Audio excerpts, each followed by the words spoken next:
in February, do you think you were going to have this much talent all over the roster where you're like, hey, I could see either of these guys playing and I'd be okay with it? We have like five linebackers that I think could like legitimately could start for the University of Mhm. Washington. Welcome to the Dubbed Up Podcast. I'm your host, Mike Flaunt. This week, we're going to be looking at the defense. But before we do that, we had the depth chart drop today. I got Izzo and Noah from Dubbed Up. Fellas, how are we feeling about this depth chart before we get into the defense? I don't think I was ready for some of these. I think we were, from a defensive lineman perspective, I think we were hearing, the Jacob Bandis with Valdez kind of being that like back and forth interior defensive line punch, but to see Javon Parker come in, and get that other starting role, that was the first thing that like popped to me. How about how we're having four cornerbacks starting?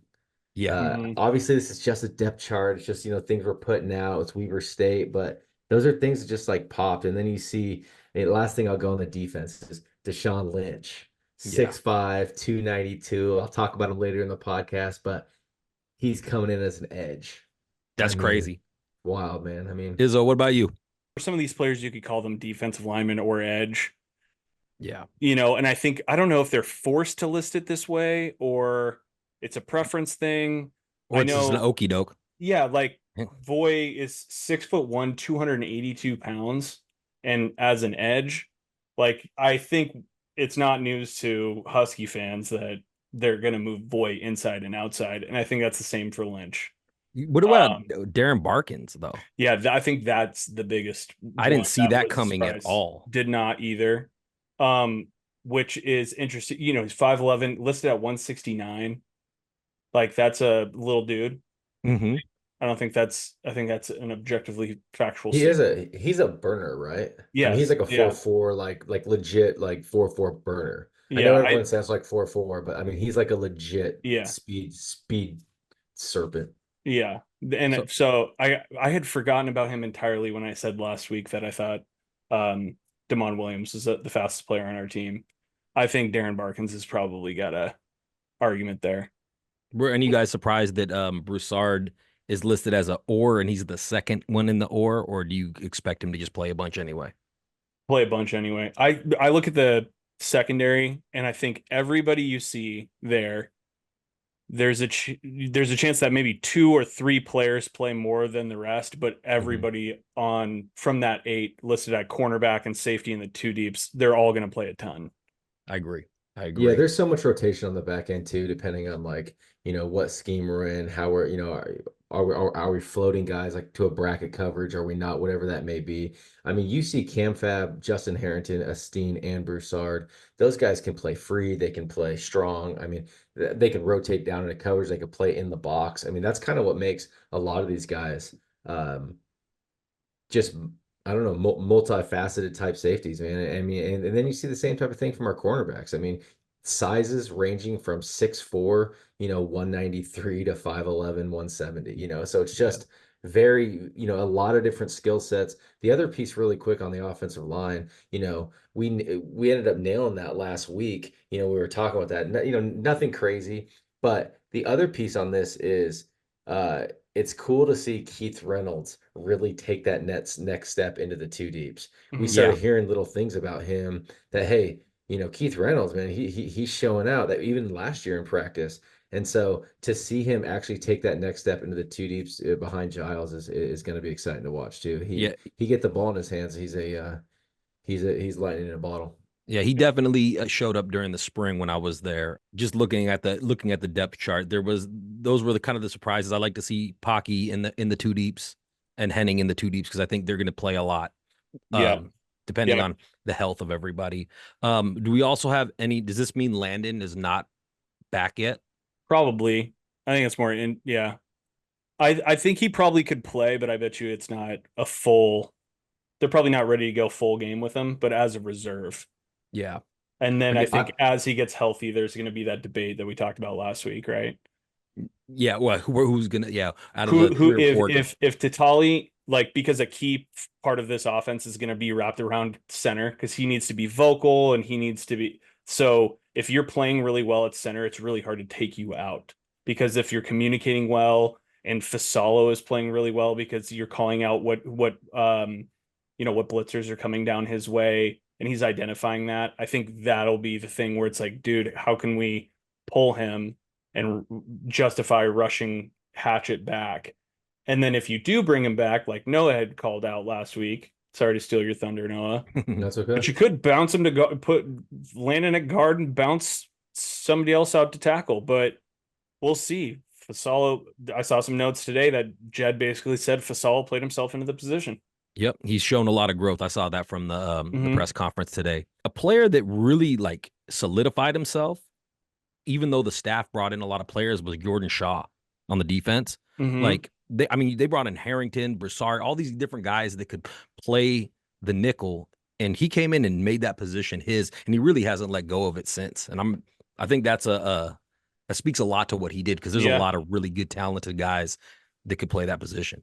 That's a good point. Like, he's a redshirt freshman. They knew he was really good last year, and then they brought him in here, solidified the position to the point that some of those bodies you would think, like, I don't know if Justin Harrington, what the discussion is, like if it's a personal preference where he's like, I want to play safety, or if they're like, you're going to play safety, you're a much better safety than a nickel. I know they ask a lot of the nickel, and it could be an injury thing with Harrington too, where they feel like he might be more of an injury risk at nickel. I don't know what it is. Yeah. That said, it says a lot, that, to your point, that Jordan Shaw, basically they may have been like, hey, you're not going to play over Jordan Shaw. Yeah.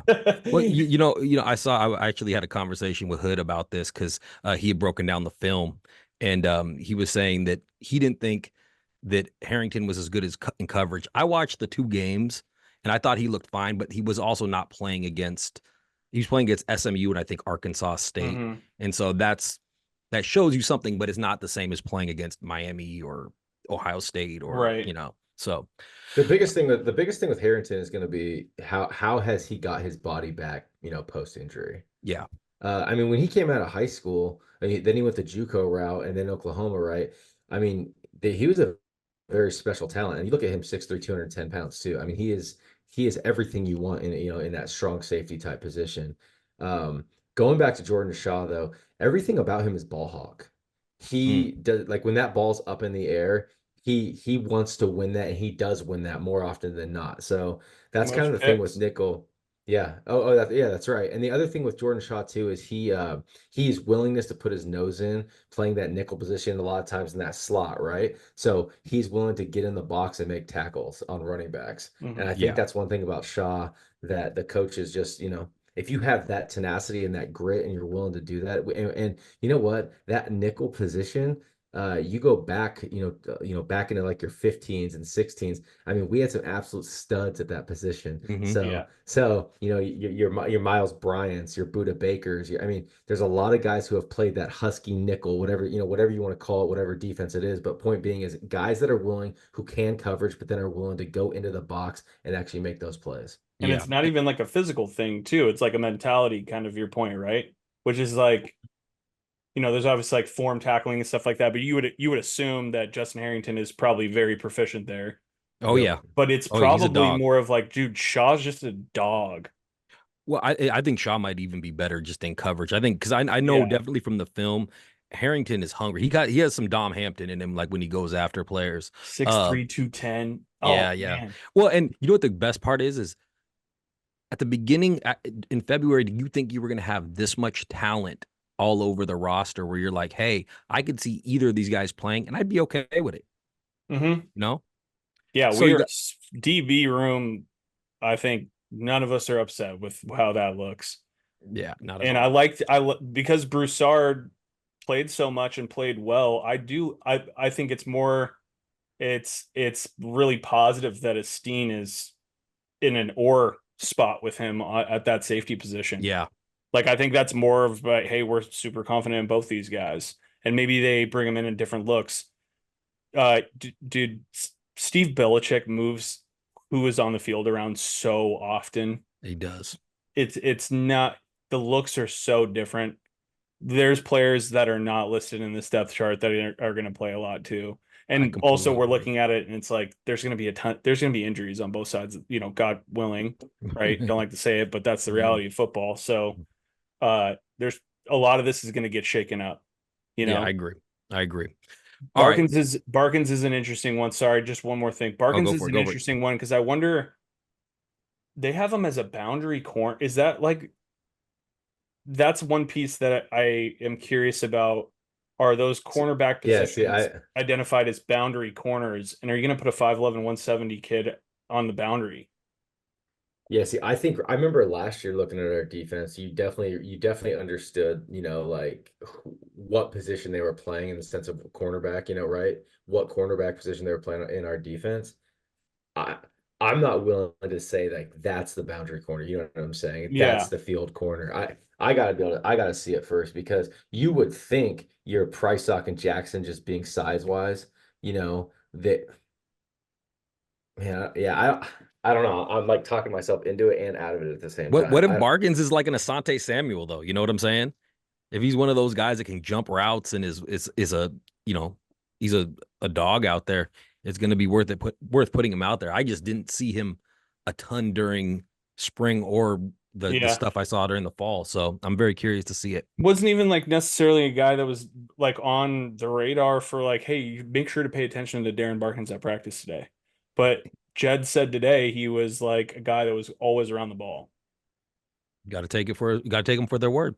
Maybe he got that cam fab. Honestly, maybe he has like that cam fab Hey, that's real right trajectory, there. bro. Right? I Mhm. mean, if you remember cam fab, I'm just gonna say it. Dude, I had a coach straight up tell me 2 years ago, we want to do whatever we can to keep him off the field. Mhm. Like they didn't trust him at all. And then you look at cam fab last year, and there was times where I'm like, dude, he's our best defensive back on the team right now. He's making the most plays. Yeah, he And duped a lot of people. dude, for sure. And it's like I Development is the key totally, word. totally, bro. And it's like maybe Darren Barkins is kind of on that trajectory, man, where it's like, who is this kid? He's kind of small, but he's just slowly just grinding and getting better and better, man. Anybody else? I mean, the offense to me, there wasn't a ton of surprises. I really like to see it's cool to see that Decker got the oar with Latu at the Yeah. second tight end spot. No positions on the offensive line surprised me. It was just cool to see Pocky at left guard listed as the second guy. That's how I feel. Yeah, Agreed. like I just love that. That's awesome.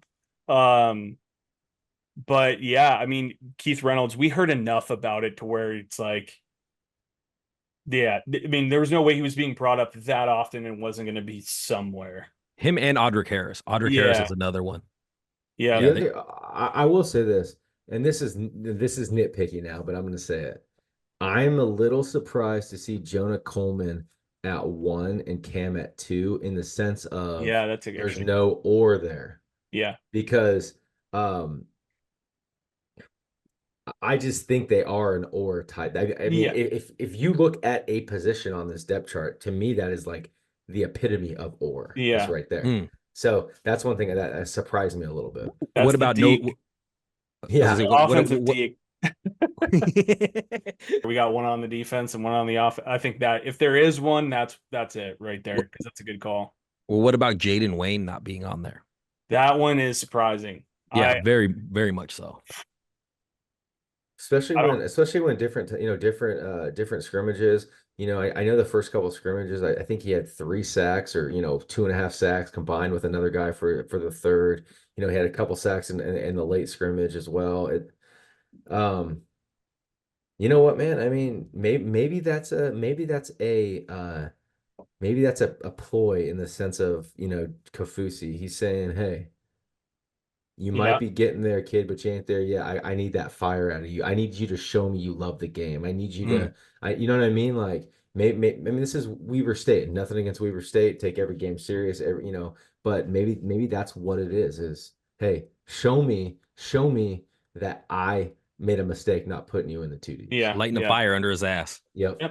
Yep. That's If you what you don't gotta think do. that shit happens, then you're crazy because that shit happens all the time. For That's sure. that Phil Jackson coaching.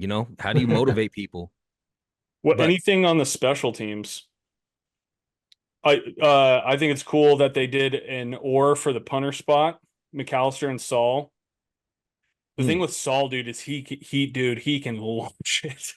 He's a big boy too, 6'6". Yeah.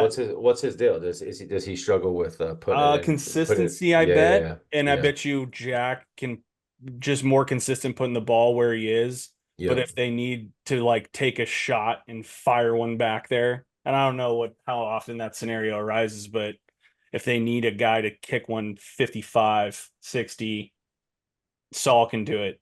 He can, yeah. It's You know what? cool. Dude, the Watching him. last thing I'll say really quick is sorry, we're going back to this defense It's really all right. quick. I just saw Go this. for it. With what we're hearing on Kamori House, dude, we have like 5 linebackers that I think could like legitimately could start for the University of Mhm. Washington. Yeah. In Zoe, Parham, House, Bruner, and Fowler. Mhm. And really and the only reason I'm not bringing Anthony Ward up since he is on the depth chart, it's not really a shot towards Anthony Ward. I just don't have the familiarity with him like I do with those other guys. And so I mean, it is our linebacker room has quickly turned around in the sense of a couple years back, if you remember, we had 1 or 2 guys that I don't even know if we felt comfortable at times with the Yeah. guys we had. Mhm. So Yeah. House, I think the question mark with him coming out of high school is weight. Yep. And 215, Yep. I think he got to have gone for, if I remember correctly, like 195 to 215. I think it And was in one season, 189 man, actually. Yeah, it's crazy. It's crazy. You know what's one thing that's also really cool? You know how we were looking at look at the or the punt returners, Denzel and Jeremiah Hunter, both big time tall receivers, No, big yet they bodies. have that speed to be considered a punt returner over a Giles Jackson or any of those corners that are that fast. And I remember we were talking about this in the offensive preview, how you might look at Denzel Boston as being 6'4", maybe like a possession guy, but he's a burner. And same thing with Hunter. And that's nice to see. That makes you feel good when your 1 and 2 wide receivers are both fast enough to be kick returners. Yeah, shout out to the guy on YouTube that kind of in a funny way called us out for our Jeremiah Hunter take in the sense of, him only being like we never said he was slow, nothing like that, but him being like that big body possession type red zone guy. He called us out. He said Jeremiah Hunter ran a 4.4 I think coming out of high school. Wow. I mean if he's 6'2", 212 and can still move at that speed, it's like, dude, there's no wonder he is like the punt Yeah. returner next to Yeah. Denzel. Yep. It's like the thing that jumps out to me about those two is the sure-handedness. It seems like they're probably prioritizing the guy who, if they get hit, isn't going to let the ball go. Man, can't wait till Saturday. Yep. Can't Oh my wait God. till Saturday. I don't Scared. like that it's at 8 o'clock though. I'm not gonna lie. All right, let's move to the defensive preview. Sound good? Let's get into it, baby.